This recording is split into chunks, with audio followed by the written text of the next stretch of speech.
কেন্দ্রীয় নেতা যারা আজকে এই আয়োজন করেছে, আমি প্রথম তাদের শুকরিয়া আদায় করব যে ওনাদের এই আয়োজনের কারণে আমরা আপনাদের সামনে দাঁড়িয়ে বক্তব্য রাখতে পারছি।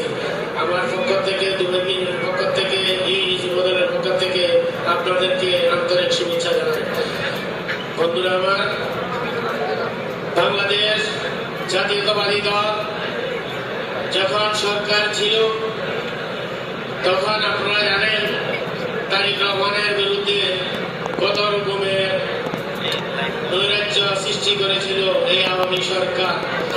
সেই সরকারের আজকের এই আলোচনা সভার থেকে আমি তাদেরকে ধিক্কার জানিয়ে আজকে সবার সম্মানিত সভাপতি, সম্মানিত প্রধান অতিথি, উপস্থিত বিশেষ অতিথি, সামনে আমার শহীদ প্রেসিডেন্ট জিয়া রহমানের একান্ত অন্তরঙ্গ প্রাণী প্রিয় সিপাহী বন্ধুরা আমার, আসসালামু আলাইকুম।